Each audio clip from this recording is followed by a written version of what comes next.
So if you can remember, clear back long ago, several weeks ago, we started talking about God's word and money, particularly about spending money. So today we're going to finish the second half of that section of lessons on spending money. But we'll go ahead and start with the time of prayer. Are there any pressing prayer requests, things that have come up that you would like prayer for? We've all forgotten how Sunday school operates, right? Because we've had so many weeks off. All right, well, if there's nothing, I will go ahead and start us off in prayer. Heavenly Father, thank you for this morning. We thank you for, again, the opportunity we can have to come and fellowship with you, or fellowship with one another, but worship and praise you, and just look forward to the conversation and discussion that we are going to have this morning. And it's with much admiration of you that we want to focus on being good stewards of what you have entrusted to us. So Lord, I pray for your blessings upon this hour, and it's in your Son's name I pray. Amen.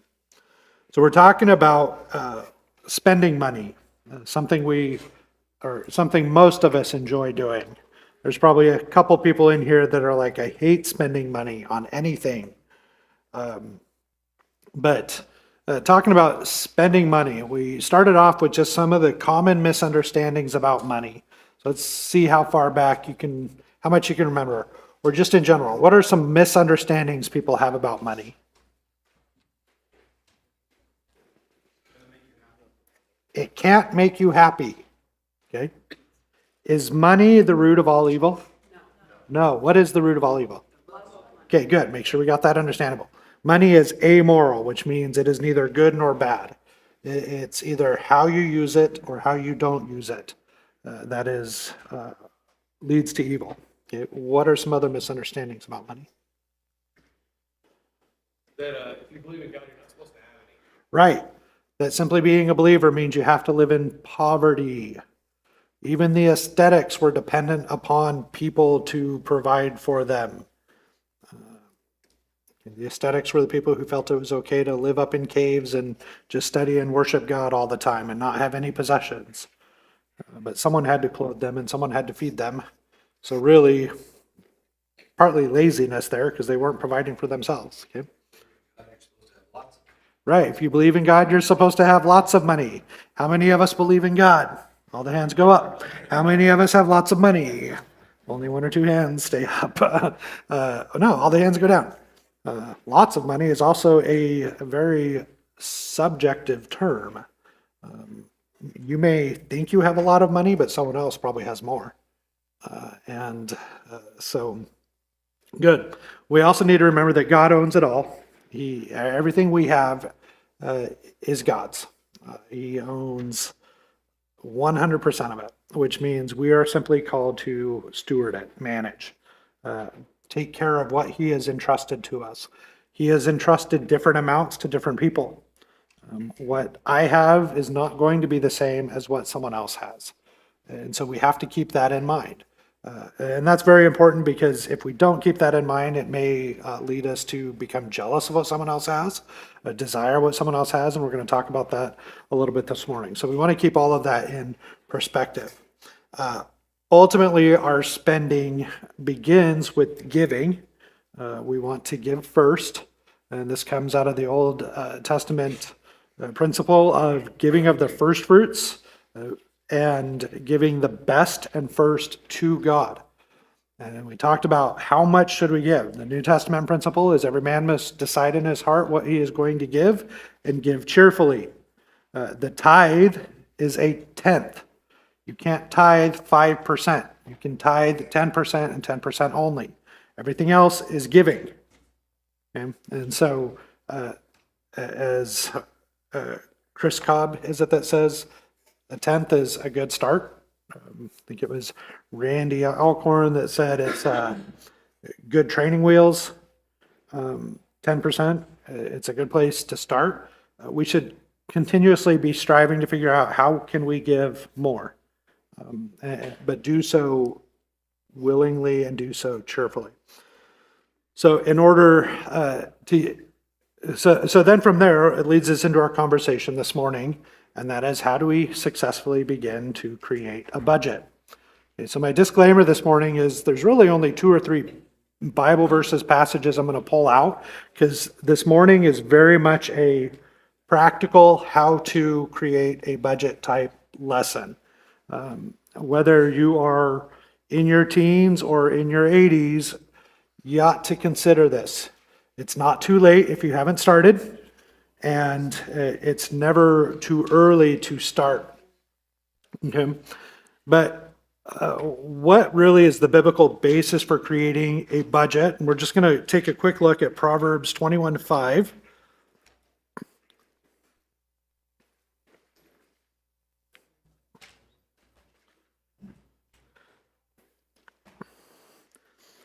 Because this is kind of going to be the overarching thought throughout this conversation this morning, and that is, the thought of the diligent lead surely to profit, but everyone who is hasty comes surely to poverty. So the principle to keep in mind as we're talking about budgeting really is diligence, and just putting forth the work, putting forth the effort, doing what is necessary consistently in order to maintain control, maintain good responsibility, good stewardship of the finances that have been entrusted to you. So what is a budget? Very simply, it's a detailed plan of how you are going to steward the resources that God has given to you. Very simple. It's a plan. Now, it's not a covenant. It's not a treatise that you create with your spouse. It's not a set of rules. It's not a set of hard, here's how it goes. It's simply a plan that is meant to be followed. A plan means you can deviate from the plan when necessary. For you young married people back there, okay, as you're creating a budget, it means you can deviate if you need to deviate from the plan. I just saved you a lot of marriage arguments, okay? Yeah, right? It is a plan. And there are a lot of marriage fights that start over with, that's not in the budget. It's a plan. But you got to create the plan. It's a plan of how you are going to steward what God has entrusted to you. And so hopefully this morning, as we talk through some of these principles, it'll help you just kind of think through, how can I improve my plan? How can I start my plan? Where do I need help with my plan and with my budgeting process? And now, I mentioned to Rob at the start of this that this is something that really can be taught in about 10 minutes time. The problem is people just don't do it. They don't do the diligence part. So we're going to slowly walk through this and think through how do we create a budget, and things to be thinking through on both sides.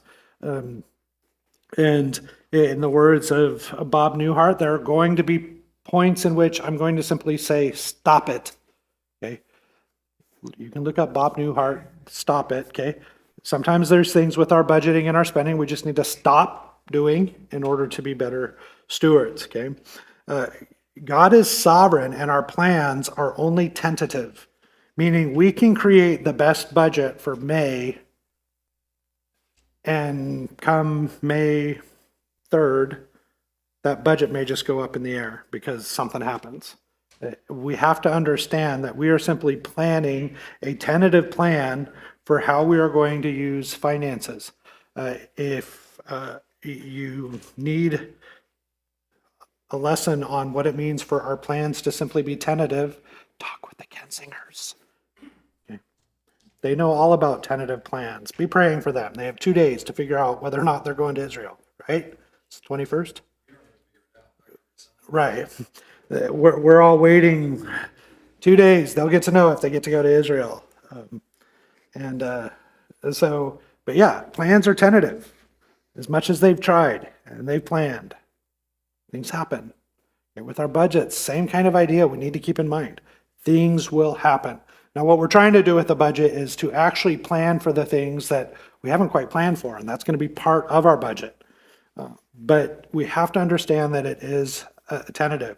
Go ahead and turn with me to Proverbs 16 now. Proverbs 16, verse 9. And then if I could have someone, while I read Proverbs 16:9, go ahead and look up James chapter 4, 13 through 17. But Proverbs 16:9 says, the heart of man plans his way, but Yahweh directs his steps. So we're going to work on just developing that plan, submitting that plan before God, but ultimately God is going to know the direction we head as we are spending what we have. Can someone read James chapter 4, 13 through 17? Whoever gets there and wants to read it, go for it. 13 through 17. Yes. Come now, you who say, today or tomorrow we will go to such and such a city, and spend a year there and engage in business and make a profit. Yet you do not know what your life will be like tomorrow. You are a vapor that appears for a little while and then vanishes away. Instead, you ought to say, if the Lord wills, we will live and also do this or that. But as it is, you boast in your arrogance. All such boasting is evil. Therefore, to one who knows to do the right thing and does not do it, to him it is sin. Okay. So we can plan all we want, but if we're not walking obediently, it's sin. God directs our paths. God determines what is going to happen. Oftentimes when we make grand and lofty plans years out, we have to really examine our own hearts and ask ourselves, is there a selfish motivation behind that? Are we seeking greed? Are we seeking riches? Or what is the motivation behind that? And I'm not saying that long-term planning is bad. No, long-term planning should be part of our budgeting process. And we're going to talk about investing and saving for the future later in a few weeks. But we want to just keep in mind of the why as to why we're doing it. Understand that we're simply putting a plan in place to the best of our current situation, knowledge, abilities.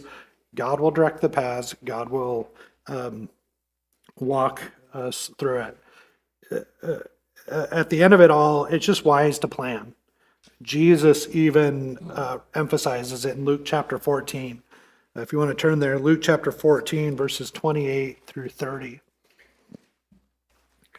Says, for which one of you, when he wants to build a tower, does not first sit down and calculate the cost to see if he has enough to complete it? Lest, when he has laid a foundation and is not able to finish, all who observe it begin to ridicule him, saying, this man began to build and was not able to finish. Okay?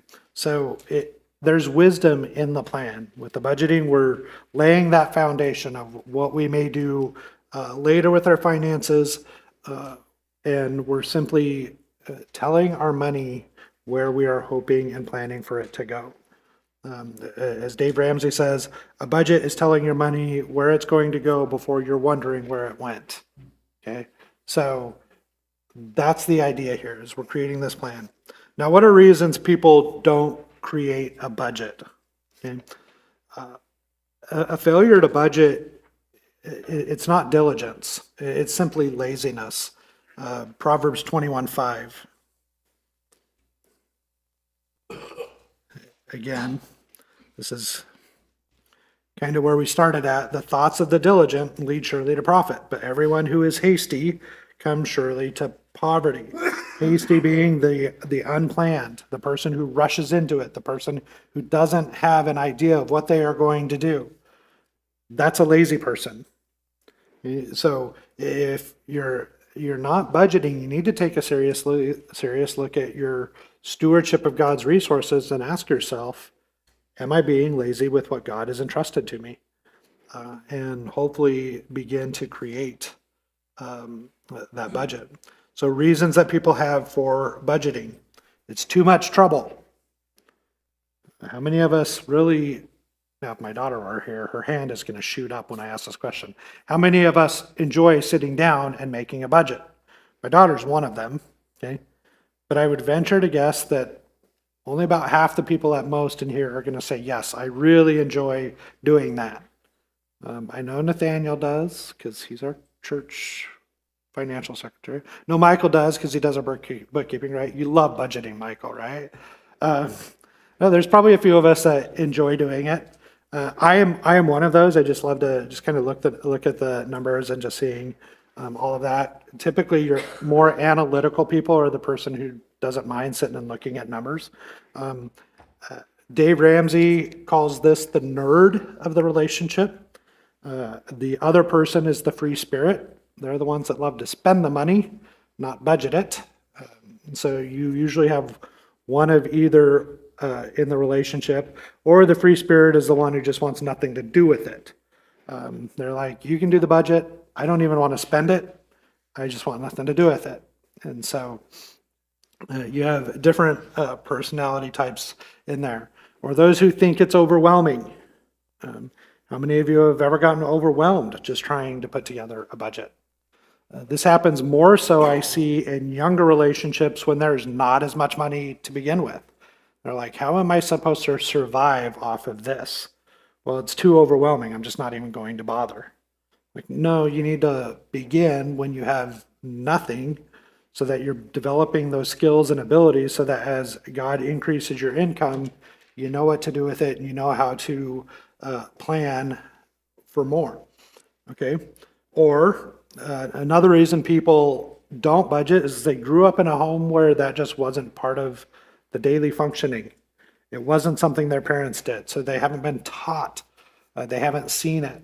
So whether it's overwhelming, whether it's not something you enjoy, if it's too much trouble, you've never been taught how to do it, these are all things that can be taught and overcome.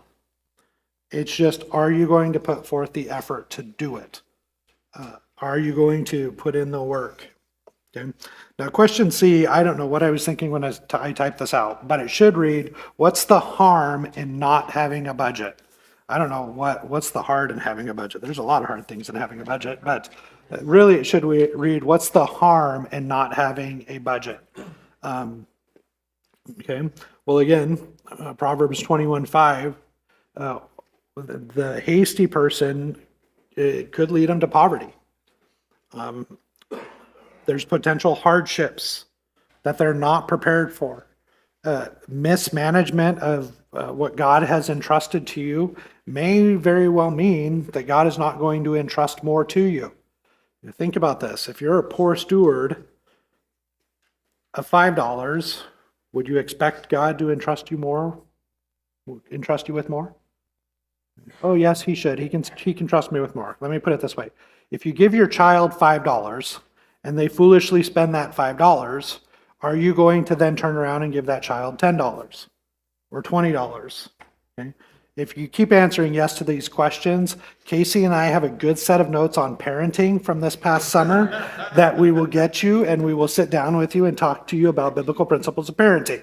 Okay? No, we're not going to keep giving that kid money if he's going to foolishly spend it.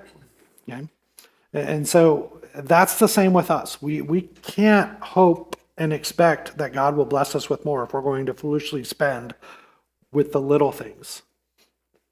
Yes. Sometimes I think there's a heart condition with this whole thing too, where you kind of know you don't have enough money to do some of the stuff you want to do, and so by not doing a budget, you're just ignoring that. You're just not acknowledging that. Exactly. And so you're whether you're living outside your means or you're coveting other things people have or experiences.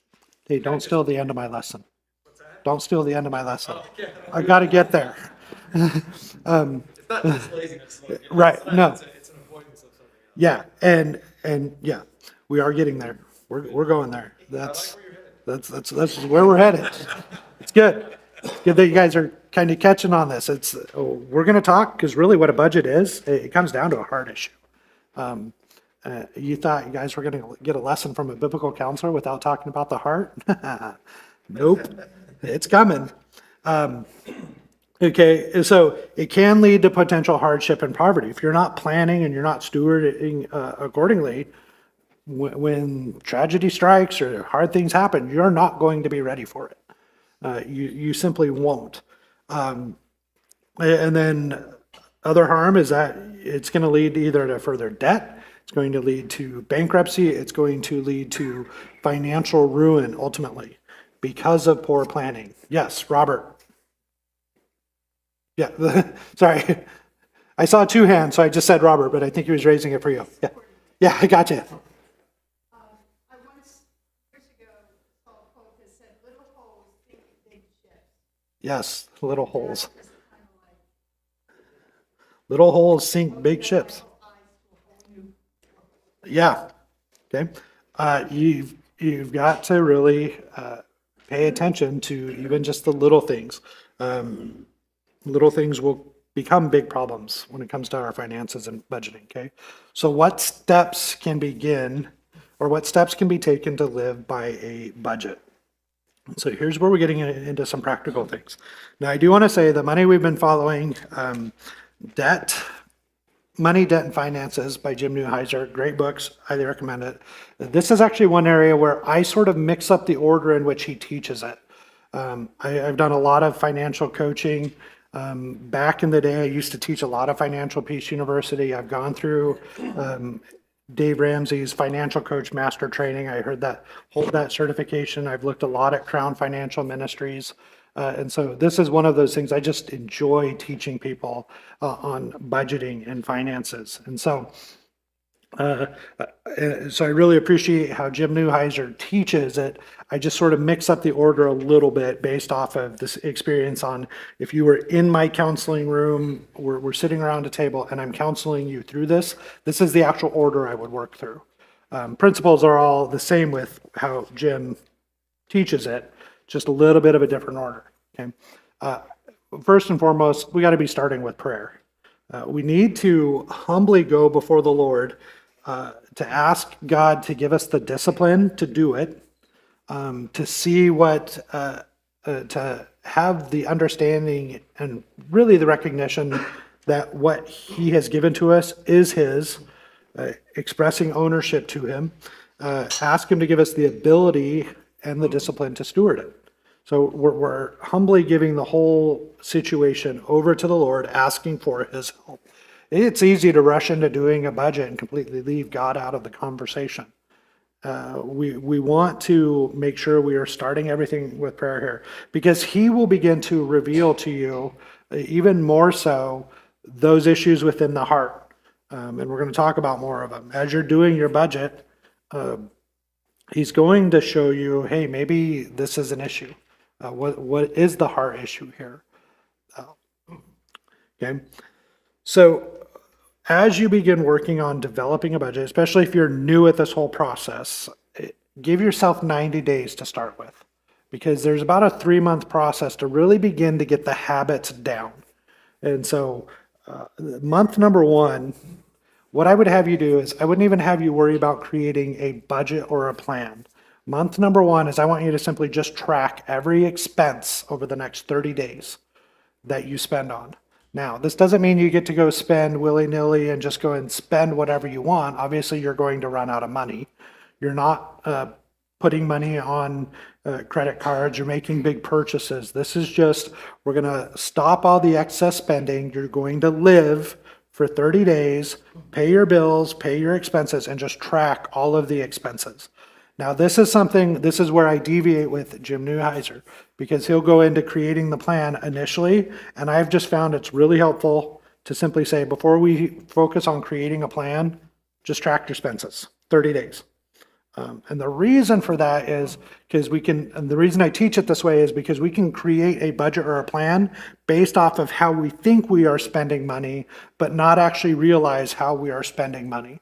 And so when people begin to just track their expenses for me, they're starting to see, oh, this is how I'm actually spending it. And I didn't even realize I was spending money this way. The other thing it does for me is I actually ask for them, bring receipts. I want to see receipts for everything. I don't necessarily ask this of everyone, but especially younger married couples. I want to see receipts for everything, because it's accountability. And if they're not willing to give me the receipt, then I know there's actually an even greater heart issue that I'm going to have to deal with. So just track expenses for the first month, and you'll see the things that I want them to track is the date you spent it, the amount you spent on the item, the location where you spent those funds, the item itself. What was it? I spent $69.72 at Target on Saturday. Well, great. What was that $69 on? Was it clothing for your kids? No. Was it food items? No. Personal hygiene items? No. Y'all are wondering what it was, aren't you? New pair of shoes. What? New video game. That's what I'm looking for. New pair of shoes. I'd been like, okay, shoes are needed. I'd be okay with that.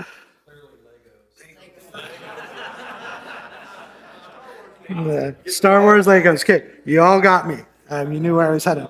No, because that's what it is people are like, oh, it's okay. It was $69 at Target. It's like, huh? It was a video game or Star Wars Legos. Was that something that was part of the original plan budget? Was it impulse? And so that's where the receipts become very important, because I can actually go and look and see where money was spent. The other thing is, especially if it's a larger purchase, maybe it was, it was $200 in groceries. Okay. But then I'm going through there, I'm saying I can come up with at least $40 here that's junk food, stuff that you don't necessarily need to survive. And this is all part of the refinement process. So in month one, as we're tracking all of the expenses, we're tracking specific details about it, because this is going to help us in month two when we sit down to actually create the budget.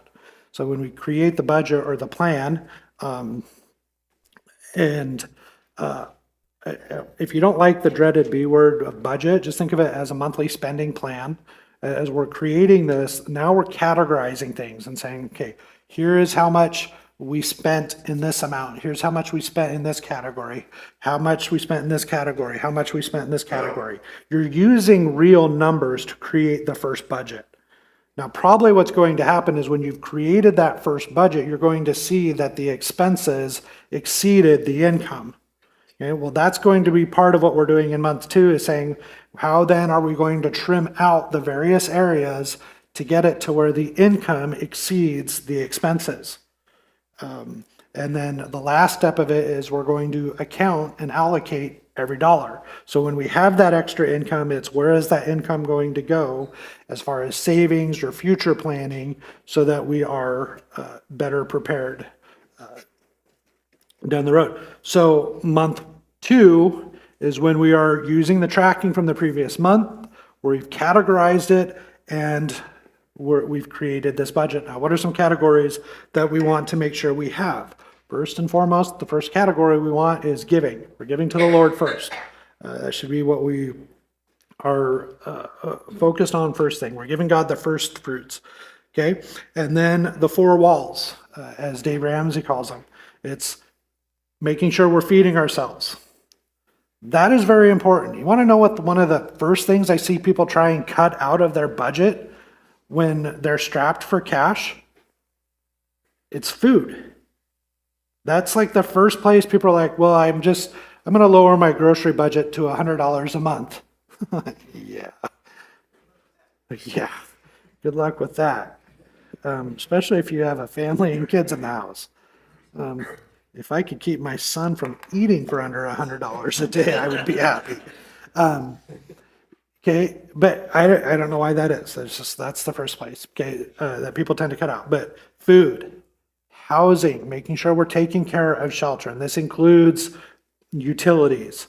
This includes anything associated with operating your household. Okay, clothing and transportation. When I'm in counseling, I put it this way: no one wants to see a naked, starving person out on the street walking around. Okay. Put together Lego sets. What's that? Put together Lego sets. Stop.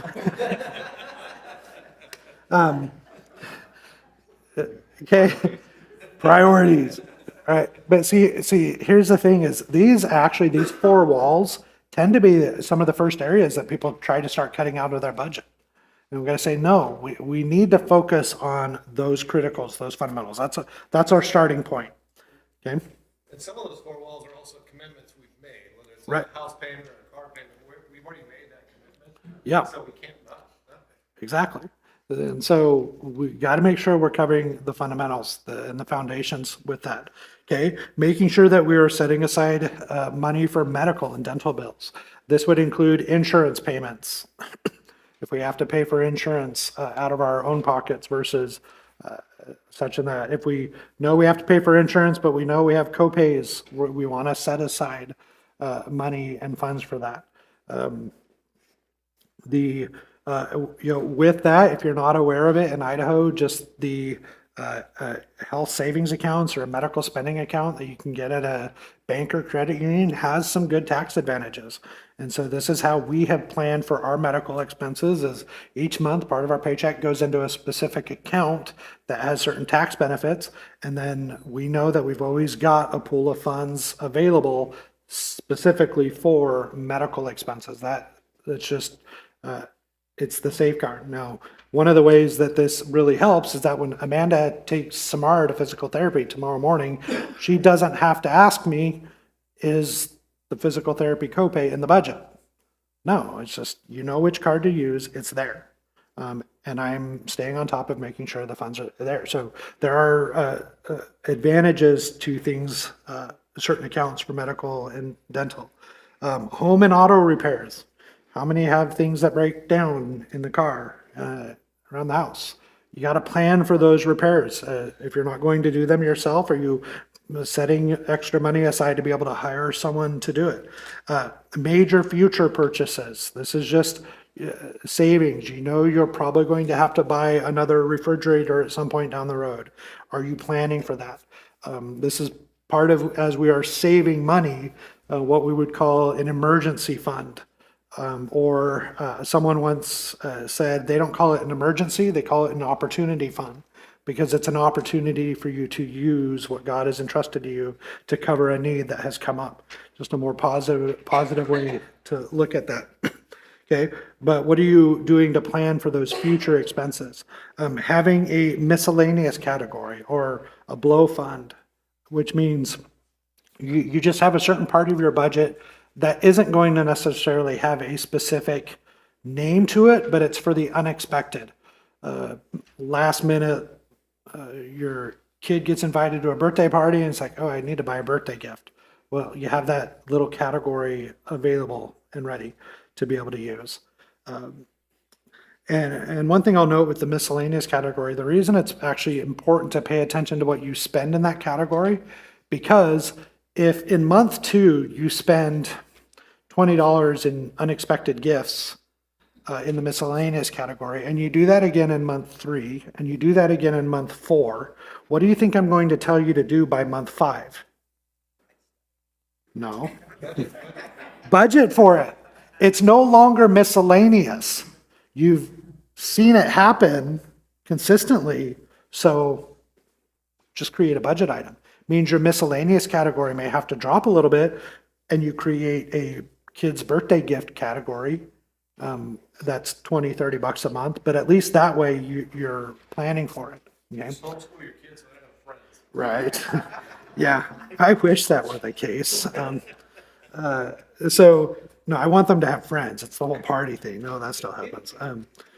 Now, there is actually a certain element of the whole stop it principle as well with the miscellaneous, because if someone is constantly using their miscellaneous for things that they could actually do away with, if they need to free up some money for other priorities and expenses, then I may tell them, you can stop that and let's do something better with it. Dean. So one of the problems that I tend to run into is the idea of the miscellaneous category is I have a hard time categorizing things sometimes. Sometimes you might go to a store and get one thing on the budget that would be essentials, another part might be entertainment or whichever. In terms of categorizing that, and granted, Dave Ramsey does provide a lot of leniency in terms of, well, this may not necessarily be entertainment, but you have budgeting for entertainment, you might as well put that. Is there any principles you would lay out for? So the principle I have, figure out what is going to work and then stick to that plan. So we have I call it the household fund. Certain amount each month goes into a certain account designated household fund. That's what we use for any groceries. That's what we use for any, and by groceries, that means if I buy it at Walmart and it's a necessity, like hygiene items, food, stuff like that, that's part of the household fund. And that also for us does include our gas as well. It's just kind of one big chunk of change that's sitting in a separate account every month. And that's what we use. Okay. So basically, if it's bought at a certain store or type of stores, that's kind of one category. Now I do have to watch because yes, Walmart has a lot of Star Wars Legos, and it's easy for me to blow my grocery fund in the toy section. Okay, so I have to watch that and make sure I'm disciplined and spending money on where it's supposed to go. So the categorization is you sort of begin to figure out where or what categories you need to make your budget system work. Now, within that, though, you start looking at, are there things that I'm spending and justifying as a certain category that really aren't? So certain entertainment things. So if I'm going to Walmart and I'm buying video games, well, I need to take that and create a separate category because that's not a necessity or essential. So it's just really figuring it out. It is different for everyone, really. It's just whatever your life situation is and how to get more and more disciplined. And when we get to talking about some of the different ways in which you can create budgets, again, it's finding a system that will allow you to do what you need to do. Another category is just entertainment. Are you, setting aside a category if you're spending money on entertainment? And that could be where you include subscriptions, music subscriptions, Netflix, Amazon Prime, whatever. You're including that as part of that. Month 2, you're balancing the spending with the income, adjust the categories so that spending does not exceed the income. Month 3, we're doing it all over again. Okay. Practice self-control as you live within your budget. This is part of the fruits of the Spirit. Learning how to tell yourself no. Practicing self-control is essential. Now, what are some methods for budgeting? Good old-fashioned paper and pen. You write things out. Do it the good old-fashioned way. Honestly, for people that I'm starting as I'm teaching budgeting, this is the method I use. Just say, we're just going to start and put everything on paper. You can get forms from it. I've got a packet of forms here. This is actually Dave Ramsey's packet of forms that I have from my time coaching under him, monthly budgeting forms. It's 25 pages worth of how to create a budget information. And this is talking about all the different ways and methods you can do it. For even if you have like an irregular income type of situation, like seasonal farmers may only get income once, maybe twice a year, and they've got to kind of plan for the year. And how that might work. You can go, we don't have like any super young people in here. Actually, Paige, I might pick on you because I think you're our youngest one in the room, but Paige, do you know what a check register is? No, I love it. So most of us in here are going to be like, yeah, we know what a check register is. Okay, that's the old-fashioned paper system. You can go to Walmart for $3.98 and pick up a little miniature budget book. And just it's like a year's worth of budget forms, and you do it paper and pen. You can pick those up. There are better ones on Amazon that run for about $15. One I've used in the past, and I put the brand name there, Crazy Fox.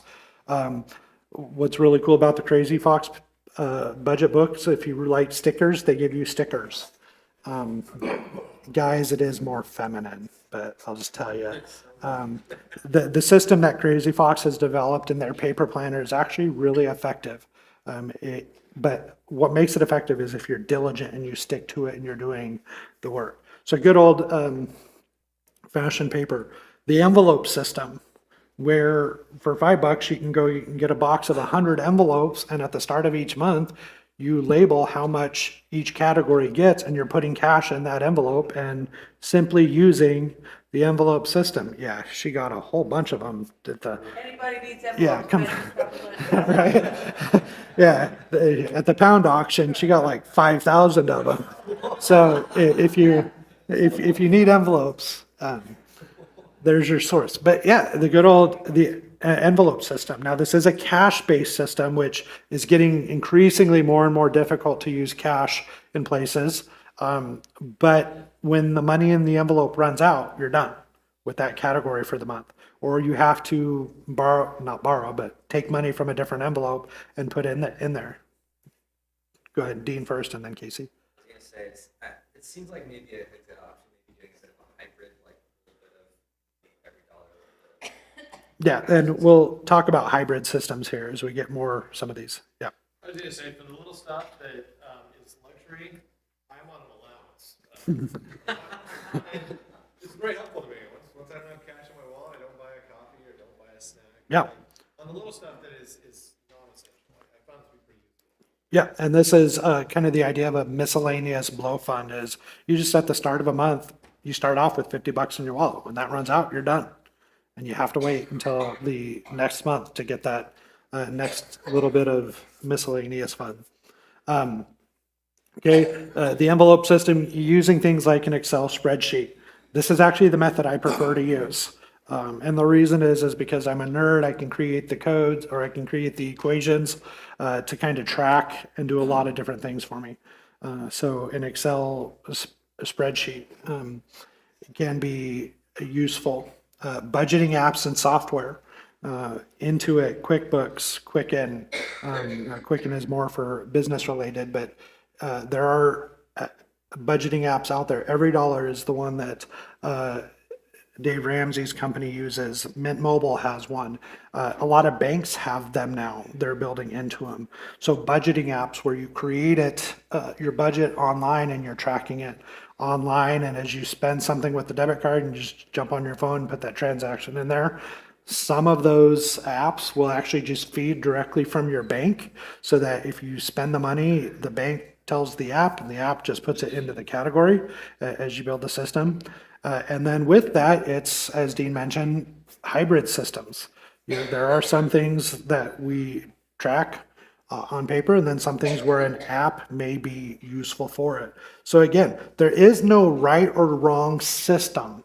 It's what system works for you. And sometimes it takes trying out 2 or 3 different systems to really get down to what you are going to be able to use and what you can use effectively. And if one doesn't work, don't beat yourself up. Let's just go back to another system.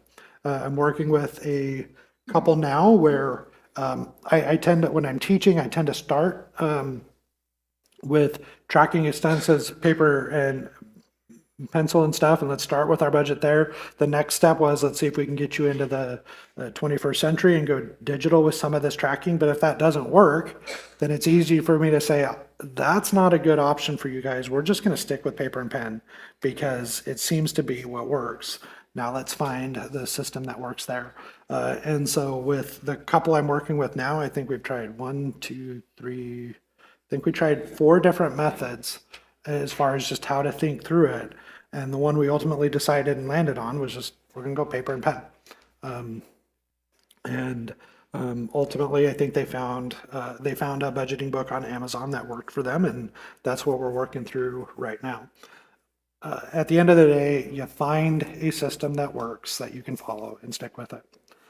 Now, in a marriage, who should do the budget? Huh? Okay, again, both of you should be aware of what's happening within the budget, but there was probably going to be one person who's better at it than the other. There's probably going to be one person who enjoys it more than the other. So that just, the person that enjoys doing it or is better skilled, even if that is the wife, that's why she is called a helper, because some guys just, that's not their forte. You don't want them trying to balance the budget, but their wife is a genius when it comes to it. There's no harm in her planning all of that. The husband, though, does not get the excuse to then check out the door. They've got to be aware of what is going on. There needs to be a conversation about the finances, the money talk table. Once a month, are they sitting down or at least reviewing it? Now, eventually, as you grow older and you've done it enough, it kind of gets just on autopilot. And like my conversations with Amanda at the start of each month is like, are there any expenses, any birthdays, anything in particular we have going on this next month that I need to adjust for? And she tells me, oh yes, it's so-and-so's birthday. Okay, I need to make sure I add that in and tweak the budget just a little bit. But it's just kind of on autopilot. And because I do things on Excel, in fact, yesterday as I was planning this lesson, I started looking at May's budget. And because I keep the record, I went back to May of last year to see what expenses came up in May last year that I may not remember that are going to come up again this year. So like annual subscriptions, we'll sometimes do that, annual insurance payments. So you're finding that, but then within the marriage, it's making sure both people are aware. Now, there's a really important fundamental reason why this is so critically important that both spouses know what's happening and going on within the budget. Why do you think that is? Thank you. Okay. If something happens and you don't know how to budget, you're going to be in a world of hurt. You're going to be in your mid-70s trying to learn how to budget on your own, and you're not going to have a clue. If the records and system hasn't been put in place, you're not going to have any point of reference. You probably won't even know all of the bills that your spouse has been paying.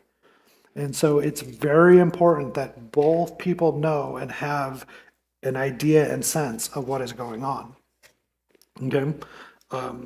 And so, again, now, how do we balance a budget? We want to increase income. That's the easiest way to do it. Now, how many of us tomorrow can go out and just quickly increase our income? Might be one or two people that'd be like, well, yeah, just go and sell a bunch more stuff. But for most of us, increasing income is not the easiest way to just balance a budget. We are going to talk about increasing income in a future lesson, okay? But the biggest thing we need to do is just how do we decrease our expenses? And so this is where we need to begin to look at how do I sacrifice the non-essential items. One of the biggest budget busters is eating out. The daily coffee trip, the expensive coffee trip over just the black coffee. No coffee. I should have seen that one coming. I love it. We have a Thursday morning, the White Whale group that studies theology together, and Rob every morning, faithful to have his bottle of water. And I do notice it. Or sometimes he's got Powerade in there too. Okay, so that's one of the biggest areas. The entertainment, the going out, the subscriptions, those are areas that you can do away with to trim out in the budget. Technology, you don't need the new Apple iPhone every time a new one comes out. They want you to buy a new one, but you can typically get a good solid 6-7 years out of an iPhone before they stop updating it, and you're kind of forced to upgrade into something new. And some of you are like, or just don't get iPhones altogether, go Android, right? And so, but you don't need the latest technology every time it comes out. I see this in younger people who have a fascination with technology. Some new toy comes out and they've got to have it. It's like, no, you really don't. Hold off on that spending. Trips, vacations. You don't have to go to the Bahamas every year. Simplify what you are doing for your vacations. Plan something more within your budget. There's a lot of things that can be done on a very small amount of money that can be fun. Anything you can do yourself, repairs, haircuts. And I say anything you can, as in you have the ability to do, okay? You don't want me cutting your hair, okay? You don't want me trying to repair your car, and you definitely don't want me operating a nail gun around your house, okay? I'll share that story a different time, okay?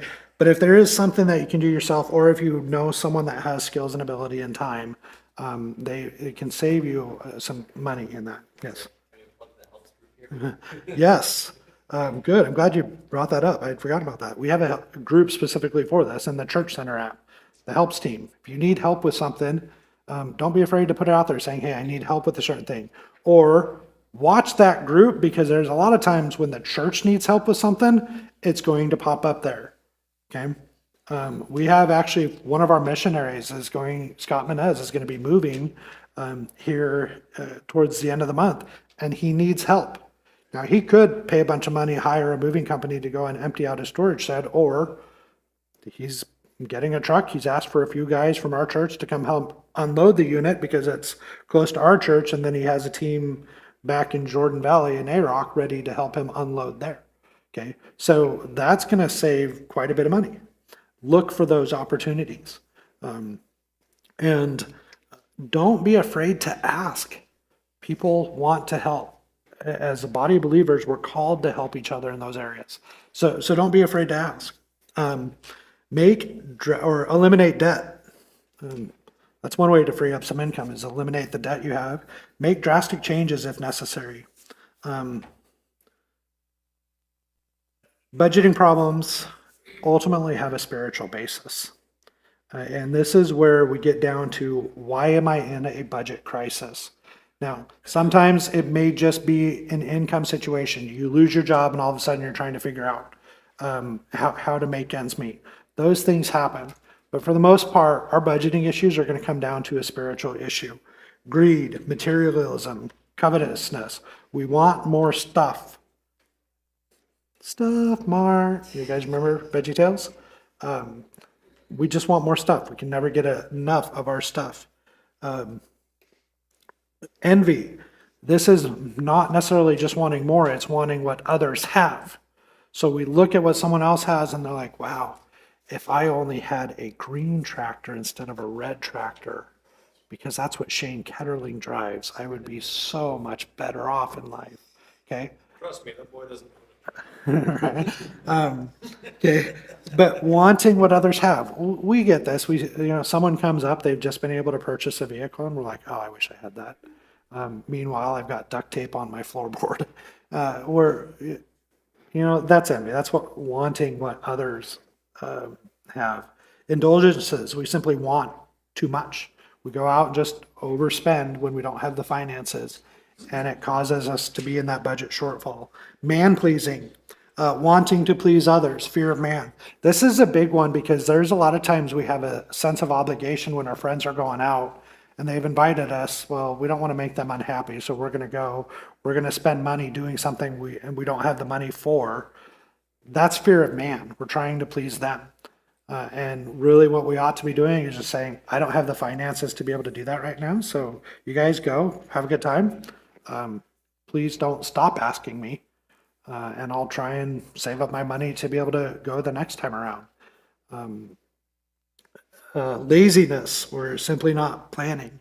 Relational issues come into play. Selfishness and jealousy, hunting versus the hairstyles.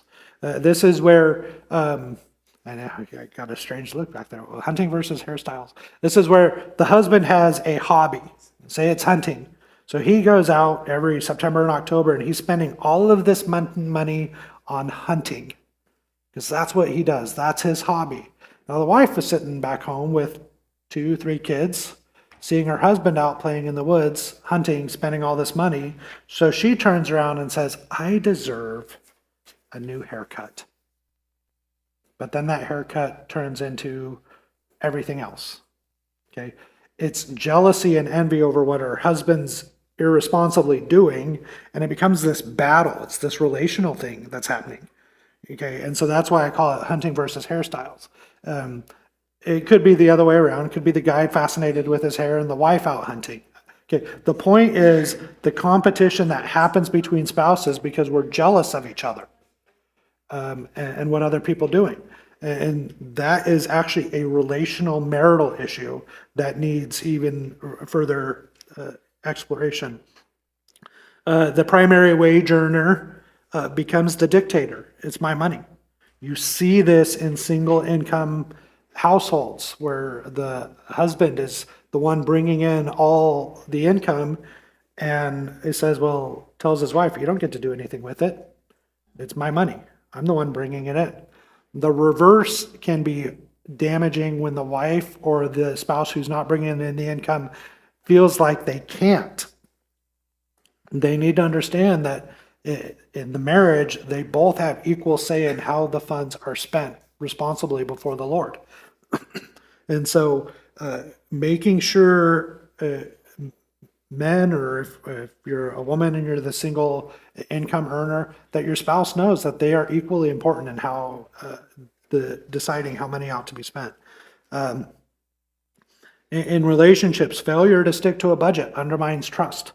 If there's a budget and a plan in place and the husband goes off and spends $100 doing something and it's not a part of the budget and he hasn't communicated with the wife, she's not going to trust him. It will damage the trust.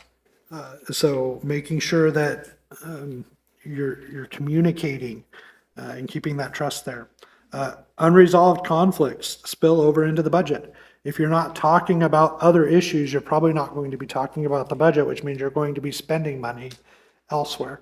Okay, so at the end of the day, we get to the issue with a lack of budgeting is going to come down to heart issues. What is going on in the heart that is keeping us from being good stewards of what God has entrusted to us? That is what we need to first identify and begin to repent of and seek God's forgiveness for, so that we can become better stewards and better planners, better budgeters. Okay, the last one, comparison, impulsivity, and poor planning. And then Jim Neuheiser included in the book, he said the trouble with timeshares, just watching out for the money traps. Things that you get connected and it's impossible virtually to get out of. So watching for the money traps, the people wanting to call up, or they call you up and say, hey, we're running this campaign. Do you want to donate to such and such fund? That's a money trap. You got to really be careful about what you are putting money towards. Don't compare yourself to others. Learn how to tell yourself no.